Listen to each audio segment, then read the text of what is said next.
Hello everyone, PapaSmithy here, recording this video probably about 12 hours before I'll be at the airport to fly out to the LEC. By now you're probably aware that I didn't actually get to record a VOD review stream this week. I was really trying to kind of force one into my schedule when it comes to getting ready to head over to Berlin, but it just didn't come together. Kind of thankfully this week there was no games I felt really strongly about VOD reviewing. Maybe kind of SKT Griffin. It was like an interesting series without necessarily being like a fantastically VOD reviewable series. I watched a couple of LPL games. I talked to Raz, and there was nothing there that was really kind of sticking out that needed to be reviewed. Definitely some hype games and hype series, but more about mistakes. Like definitely could have been kind of a mistake week with some of TSM's gameplay. Also, kind of some like pretty loose stuff from Ning. But look, it didn't come together, and I didn't want to force it on a short schedule, so decided to give it a pass this week. So I just wanted to record this video to kind of update, especially maybe my YouTube only viewers who know me through that content and don't see what I post on Twitter. And also just give a bit of background on kind of the LEC connection finally happening. That was announced last week. So again, if you missed that, I'll be jumping over to the LEC as a guest caster, guest analyst desk, guest whatever. I know the tweet said analyst desk, but I'm definitely down for whatever. And it sounds like that's the plan, is to use me wherever they can.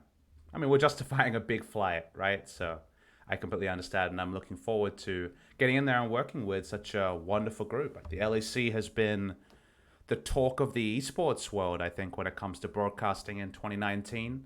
They've put on a really impressive product. They've breathed new life into a region that I think a lot of people were counting out. They've shed the shackles of being the, secondary broadcast to the NALCS, which was always kind of the flagship broadcast, and they've done it all in style and in a new way that's definitely struck a chord with viewers. So I'm super excited to become a part of it. And it's something that actually the genesis of it was a long time ago. Like the moment they announced Machine coming on, for a weekend with Frankie, I was like, okay, we're actually pushing boundaries here that go against traditional who and what is on a League of Legends broadcast, i.e. League of Legends people. And Alban Deschalotte, who is the head of kind of marketing and finding sponsorship and stuff over at Riot EU, was in Korea just to have some meetings. And I actually sat down with him and kind of talked to him about the landscape of Korea and esports over here and how partnerships work here. Just, catch up, nothing super business related. And I mentioned to him, hey, like, it's so awesome that you guys getting Machine and Frankie on. That's very forward thinking. And he was like, why don't you jump over? And it wasn't something that I had considered, but it was one of those things where I was like, oh, like I never even would have considered that, given that the last time we had talent transfers was way back in 2013, when Jat and Freak went over to North America, and D-Man and Quickshot went over to... Sorry, Jat and Freak went over from North America to Europe, and D-Man and Quickshot went from EU to NA. Like, I thought that was super cool at the time, and since then, our schedules have got really, really extensive, and definitely League of Legends broadcasting and prep and the amount of hours you put in has gotten to the point where it didn't necessarily make sense logistically. But this year, with having LS coming on, and he graciously decided that he would be able to kind of cover the games for me this week, it was actually an opportunity I could potentially take up, and it was one that really interested me because... bringing back the soul of those trading places, actually being involved in a talent swap 6 years later is something that I think is just super cool. Like, I love to be out of my comfort zone and try different things. And doing my stream, I've been able to keep up with EU in a different way. Like, I think you must know by now that casters are always kind of watching other regions, but the thing that you might not appreciate when it comes to secondary regions that a professional caster watches is you watch in a different way. You watch in a way that's much more kind of, it's on a second monitor, or it's taking up a certain amount of your attention, but you're not authoring it. You're not constantly having to think about where the game is pushing forward, where the broadcast needs to push forward. It's a different type of viewing experience. And because of that, um, you just end up taking out different parts of it and not necessarily kind of connecting with it on the way that you would when you know you have to cast that. So actually doing the VOD reviews of NA and EU and China when I get around to them, and Korea, of course, as well, means that I have had times where I've gone at the same level with LEC, and that means that I do feel like I'll be able to throw my weight around on some points rather than just defer to the EU analyst on every point. And there's definitely stuff that I'm not going to know as well. Like definitely kind of the lower place teams, I'm aware of where they're at. I've looked at their players, but I haven't done any VOD reviews of Rogue, of XL, and things like that. So definitely when it comes to the more finer points about their player tendencies, that is going to be an area I'm going to need to defer. But I'm just going to enjoy coming in there, talking about what I know, shooting the shit with some really great people. Like they have a wonderful team out there, and just having fun. Like that's what I'm going to do. I'm open-minded. I've said yes to everything. I've had pictures of things that they're thinking about doing with me, and whether I'm going to be in duocast or tricast or desk. And I'm just like, look, I'm down for anything. This is a 2-day thing.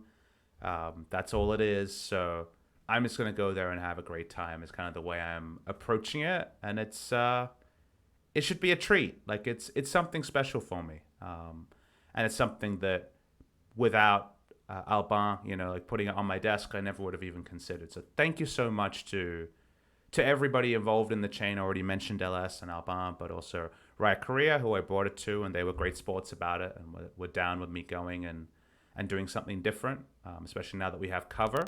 And also Riot EU, who, there was a lot of logistics they had to make work to get it all approved and make sure everyone was on the same page and everyone was supportive. And in the end, that proved to be a very straightforward process. And now I'm, less than 12 hours away from heading to the airport. So gonna go over to Europe, gonna have a great time, gonna share my Korean side with my kind of what I've perceived of European competition and kind of world competition in general, where I think the meta's at and where I hope it gets to and what teams could learn from, and look at great teams like G2, Fnatic, and the oncoming bunch, Origin and Splice and all the other teams around there, and try and work out what Europe's doing right, because I think there's definitely some areas that Europe is overperforming in comparison to Korea. And I actually think the European meta is usually pretty significantly different in terms of what picks they value. Like Rumble most recently was all around the LEC for a couple of weeks and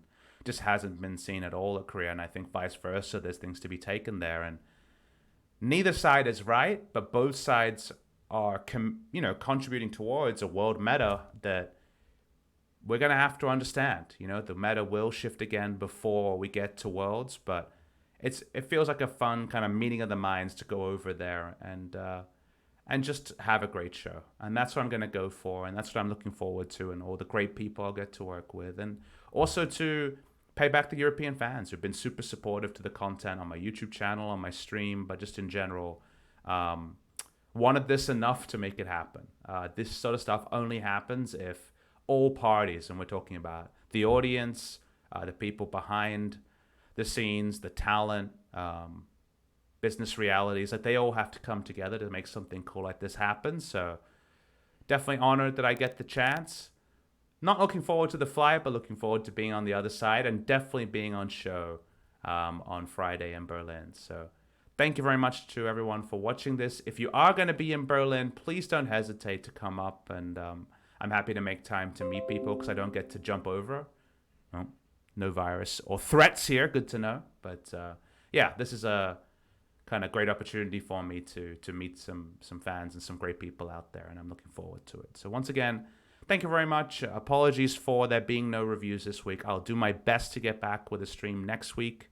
I'm not going to quite be fresh off the plane, but if it all lines up, if I can make it happen, I will. If not, we'll return in 2 weeks. So please excuse the short break in transmissions from this channel, but wanted to give you an update, and hope you have a great day. Thank you very much for watching.